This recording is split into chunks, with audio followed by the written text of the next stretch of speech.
अस्सलाम वालेकुम स्टूडेंट्स। तो स्टूडेंट्स एक और लेक्चर के साथ आप सबको खुशामदीद कहते हैं। तो बच्चों exercise 13.1 probability 9 class math new book हमारा आज का लेक्चर का जो क्वेश्चन है क्वेश्चन 7 से हम स्टार्ट करने जा रहे हैं।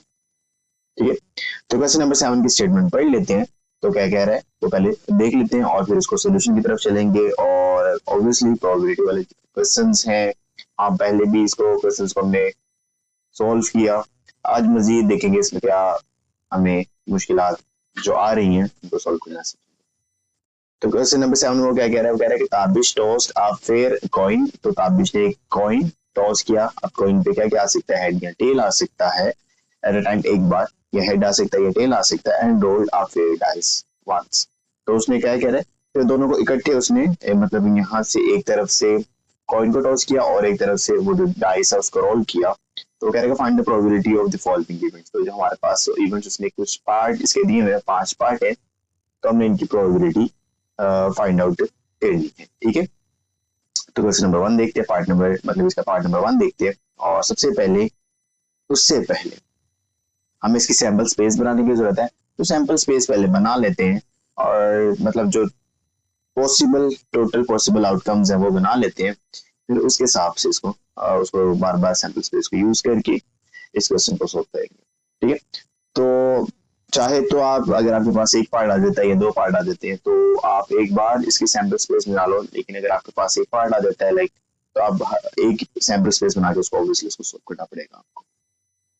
तो सबसे पहले इसकी सैंपल स्पेस बना लेते हैं।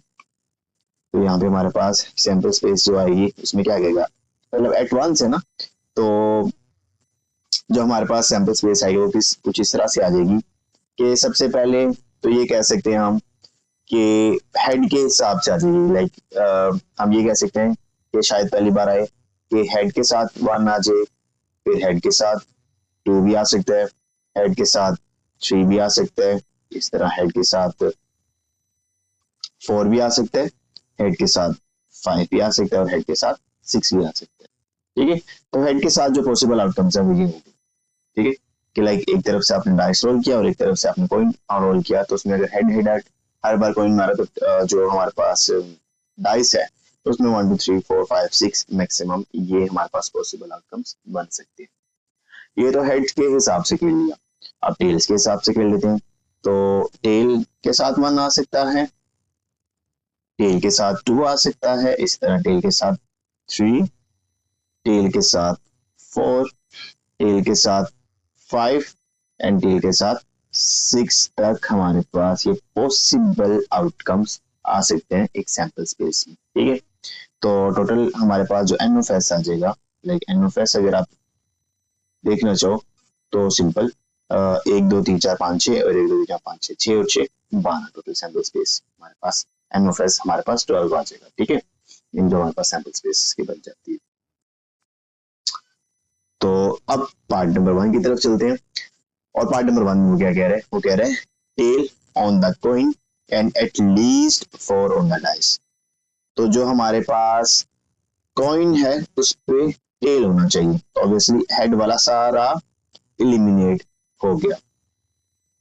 ठीक है, अब टेल की तरफ चलते हैं। तो एक कंडीशन क्या है कि टेल होनी चाहिए कॉइन पे, आधी कंडीशन सेटिस्फाई होगी कि भाई हेड वाला तो चला गया, अब टेल वाले पे आ जाओ।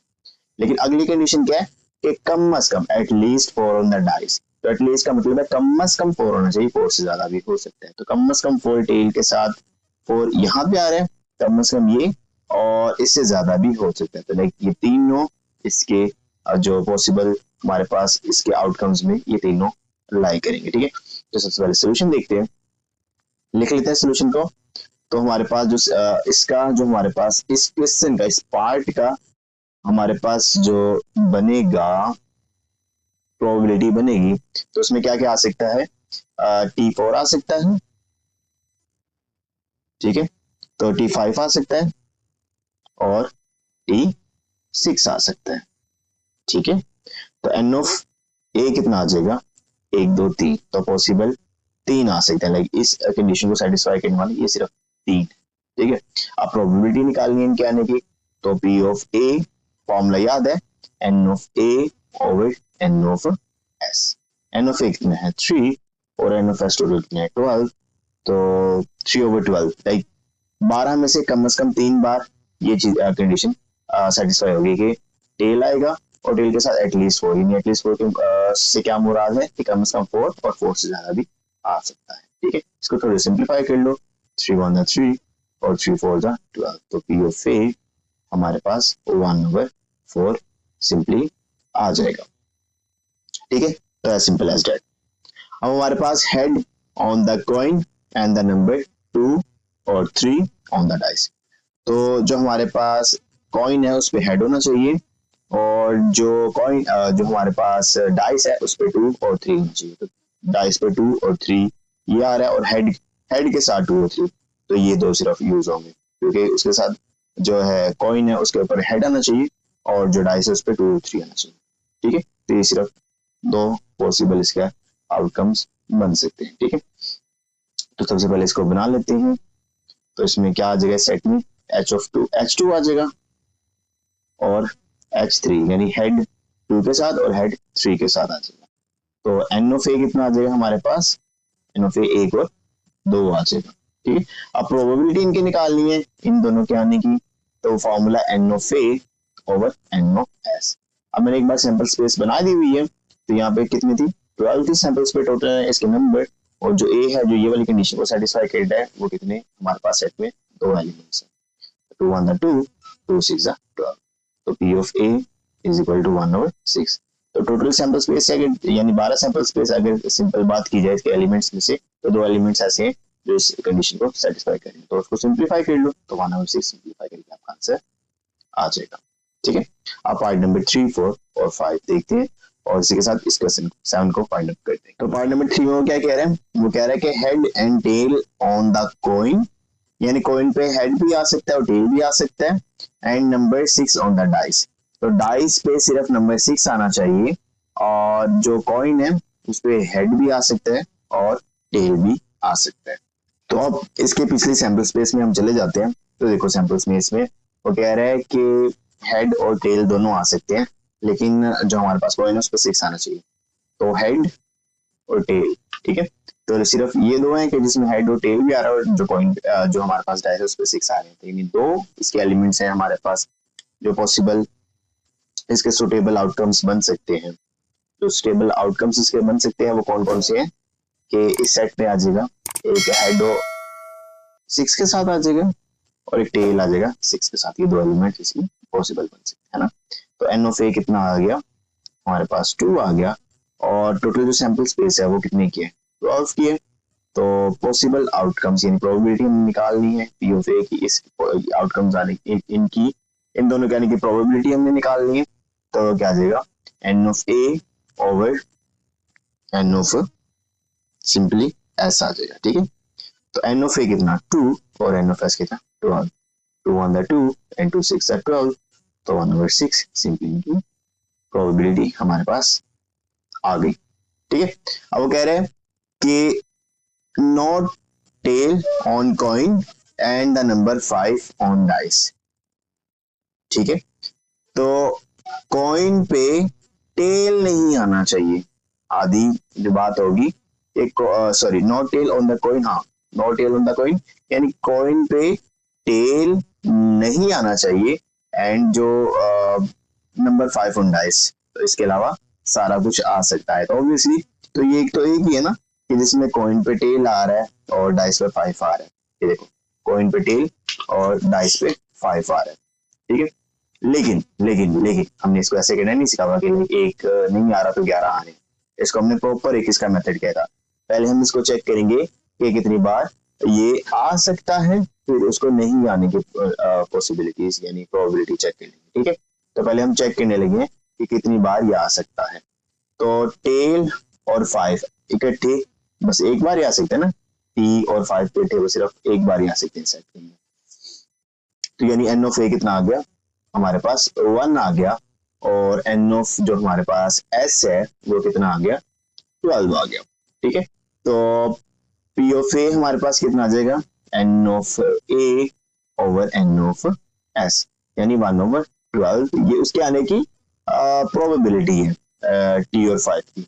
लेकिन हमने नॉट गेटिंग दिस टूज, यानी ये जो एलिमेंट है ये नहीं आना चाहिए ना, ये नहीं आना चाहिए। तो इसके लिए हम अब चेक करेंगे, लाइक इसको ना आने की प्रोबेबिलिटी चेक करेंगे। तो प्रोबेबिलिटी ऑफ नॉट गेटिंग क्या, जो हमारे पास एलिमेंट है टी और 5, ठीक है। तो हमारे पास उसका फॉर्मूला याद है ना, P of A dash is equal to 1 minus P of A, ठीक है। तो 1 as it is minus P of A कितना 1/11। तो यहाँ पे एलसीएम लेना ना, तो यहाँ से भी 11 से मल्टीप्लाई कर लो और ऊपर भी 11 से मल्टीप्लाई कर लो। तो 11 1 11/11 माइनस 1/11।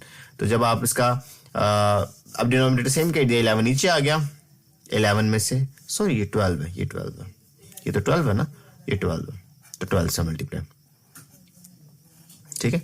तो 12 1 12 1 यहाँ नीचे भी 12, तो 12 और 12 में से 1 माइनस किया तो वो आ जाएगा सिंपली 11/12, यानी इन के ना आने की प्रोबेबिलिटी हमारे पास 11/12 आ गई। ऑब्वियसली एक बार आ रहा है तो बाकी 11 बार तो नहीं आएगा ना टोटल में से, तो हमने ये निकालना था, ठीक है।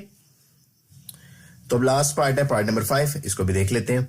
तो पार्ट नंबर 5 में कह रहे हैं कि note head on coin and number 5 and 2 on dice. तो अब डाइस पे हमारे पास 5 और 2 नहीं आना चाहिए, जैसे यहाँ पे सिर्फ 5 नहीं था आ रहा, यहाँ पे 5 और 2 नहीं आना चाहिए, और हेड नहीं आना चाहिए, लाइक हेड के साथ 5 और हेड के साथ 2 नहीं आना चाहिए, बाकी सारा कुछ आ सकता है। तो ऑब्वियसली 2 बार यही होगा। लाइक अगर सैंपल स्पेस में देख लो तो सैंपल स्पेस में हमारे पास हेड, ये देखो हेड 2 और हेड 5, ये सिर्फ 2 बार हैं कि जो इस तरह से आ रहे हैं, ठीक है। तो कह रहे हैं कि ये पहले दोनों चेक कर लेते हैं कि कितनी बार आ सकते हैं, ऑब्वियसली 2 बार, तो पहले 2 बार इसको चेक कर लेते हैं, फिर उसको नॉट गेटिंग कर लेंगे, ठीक है। तो सोल्यूशन में चलते हैं सबसे पहले। तो पहले चेक कर लेते हैं कि इनके आने की प्रोबेबिलिटी क्या है। तो ए, इसके अंदर एलिमेंट कौन कौन से आ जाएंगे, हेड के साथ 5 1 और हेड के साथ 2 2, ठीक है। तो ये 2 एलिमेंट्स हमारे पास आ सकते हैं, ठीक है। पहले आने की प्रोबेबिलिटी इनके चेक करें। तो एन ऑफ ए कितना आ जाएगा, एन ऑफ ए आ जाएगा 2, और एन ऑफ एस वो तो हमें पता है, टोटल सैंपल स्पेस कितनी है, 12 की है। तो पी ऑफ ए कितना आ जाएगा, पी ऑफ ए आ जाएगा N of A over N of S. तो वो कितना आ गया 2/12, 2 1 2 एंड 2 6 12। तो पी ऑफ ए कितना आ गया 1/6 आ गया, ठीक है। तो सिंपल आने की प्रोबेबिलिटी 1/6 आ गई, हेड के साथ 2 और 5 के एलिमेंट की, यानी इन दोनों एलिमेंट्स के आने की प्रोबेबिलिटी हमारे पास 1/6, यहाँ 2/12 सिंप्लीफाई करके 1/6 इसको हमने बना दिया, ठीक है। अब हमने चेक करना है कि इनके ना आने की प्रोबेबिलिटी। तो उसका फॉर्मूला क्या अभी किया, P of A dash is equal to 1 minus P of A. तो P of A dash as it is 1 minus P of A, P of A क्या है 1/6, ठीक है। तो एलसीएम ले लेंगे, तो 1 multiply by 6 over 1 multiply by 6, क्योंकि 6 से मल्टीप्लाई डिवाइड कर लेंगे ताकि डिनोमिनेटर क्या हो जाए, सेम हो जाए, ठीक है। तो ये हो जाएगा पी ऑफ ए डैश, यानी नॉट गेटिंग दिस वाला। तो ये आ जाएगा 6 में से 1 माइनस करेंगे और नीचे 6, तो 5/6। लाइक सिंप्लीफाई करके 5/6, लेकिन अगर इसको बगैर सिंप्लीफाई के चेक कर लो, एक ऊपर भी 2 से मल्टीप्लाई कर लो, नीचे भी 2 से मल्टीप्लाई कर लो, तो 10/12।